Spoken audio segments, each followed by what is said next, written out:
Assalamualaikum warahmatullahi wabarakatuh.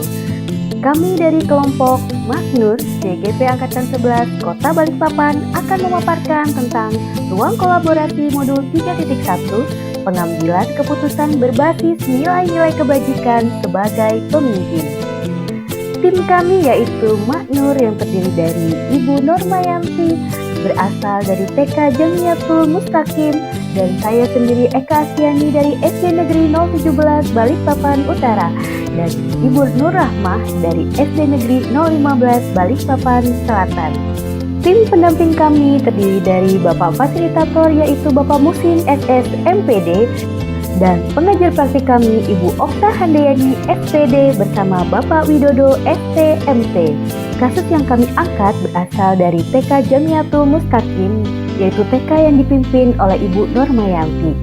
Pada akhir kegiatan tahun pelajaran, Kepala Sekolah mengadakan kegiatan pembagian rapot dan ijazah kelulusan sekolah TK. Sekolah mengundang semua wali murid hadir ke sekolah untuk mengambil rapot dan ijazah anaknya.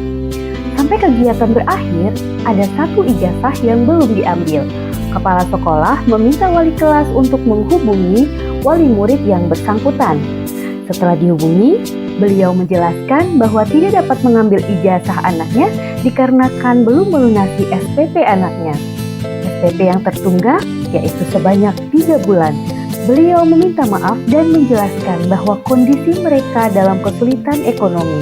Mereka menerima kenyataan bahwa tidak bisa menerima ijazah anaknya. Memang di awal masuk sekolah, kami sudah membuat kesepakatan dengan wali murid bahwa ijazah bisa diambil ketika biaya SPP sudah lunas sepenuhnya. Mengingat di TK swasta, uang SPP lah yang digunakan untuk membayar gaji para guru. Maka ketika biaya SPP itu tersendat, tentu akan mempengaruhi gaji guru tersebut. Namun, sekolah juga memahami bahwa ijazah TK digunakan nanti saat masuk ke sekolah SD sebagai bahan pertimbangan ketika ditemukan kasus 2 anak yang berusia sama. Murid tersebut juga sudah cukup umur untuk masuk ke tingkat SD, sehingga kepala sekolah mengambil keputusan untuk memberikan rapot dan ijazah kepada wali murid tersebut agar dapat digunakan untuk mendaftar SD. Tentu hal ini membawa rasa tidak adil bagi wali murid yang tertib membayar SPP. Analisis yang kelompok kami lakukan terdiri dari 4 paradigma dilema etika dan 3 prinsip dilema etika serta 9 langkah pengambilan dan pengujian keputusan. Paradigma dilema etika yang kami ambil adalah rasa keadilan melawan rasa kasihan, di mana dilema etika ini terjadi saat kepala sekolah mengizinkan wali murid mengambil ijazah dan rapot anaknya walaupun belum menyelesaikan SPP. Hal ini dilakukan karena khawatir anak tersebut tereliminasi saat mendaftar SD karena faktor tidak memiliki ijazah TK. Hal ini juga berpengaruh tentunya pada nama baik TK kami. Berdasarkan hasil diskusi kami, prinsip dilema etika yang kami ambil adalah berpikir berbasis rasa peduli atau care-based thinking, di mana prinsip ini dipilih karena bertujuan untuk memberi kesempatan kepada murid agar dapat tetap melanjutkan sekolah. Langkah berikut yang kami ambil adalah 9 langkah pengambilan keputusan dan pengujian keputusan. Yang pertama, mengenali nilai-nilai yang saling bertentangan. Nilai yang bertentangan adalah nilai keadilan dengan nilai kemanusiaan. Kepala sekolah melanggar kesepakatan dengan memberikan kelonggaran khusus pada satu murid karena mengutamakan rasa kemanusiaan. Lalu yang kedua adalah menentukan siapa yang terlibat dalam situasi ini. Dalam situasi ini, yang terlibat adalah kepala sekolah, guru, murid, dan wali murid. Yang berikutnya mengumpulkan fakta-fakta yang relevan dalam situasi ini. Yang pertama, adanya kesepakatan awal tentang pemberian ijazah ketika telah melunasi SPP. Lalu, ada wali murid yang belum menyelesaikan pembayaran SPP selama 3 bulan.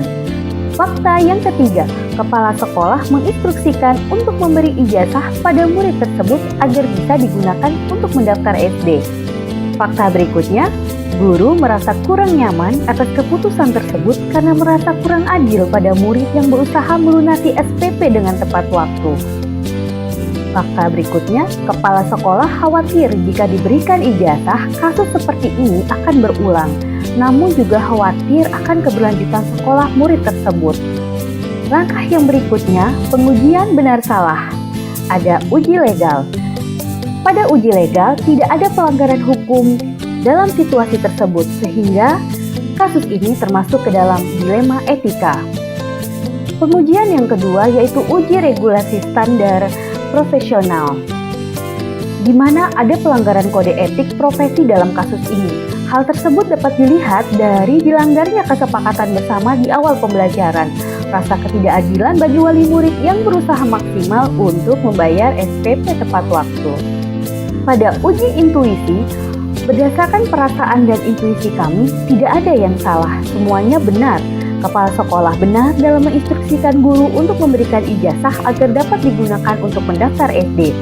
Kepala sekolah juga benar jika kejadian serupa terjadi lagi, maka akan berpengaruh pada penggajian guru di sekolah. Pada uji publikasi, jika keputusan ini dipublikasikan di media cetak atau elektronik, atau menjadi viral di media sosial, kami merasa tidak nyaman tentunya, karena akan merusak nama baik pribadi dan sekolah. Kami dipandang tidak menjalankan kesepakatan awal, dan bisa jadi kasus seperti ini bertambah, yang akan menyebabkan terhambatnya gaji guru di sekolah kami. Pada uji panutan atau idola, keputusan yang akan diambil adalah memberikan ijazah kepada wali murid. Langkah ini diambil agar ijazah tetap dapat digunakan untuk mendaftar ke sekolah yang berikutnya. Pengujian paradigma benar lawan benar. Dalam pengujian benar lawan benar ini, paradigma yang sesuai dengan situasi tersebut adalah rasa keadilan lawan rasa kasihan atau justice versus mercy. Melakukan prinsip resolusi.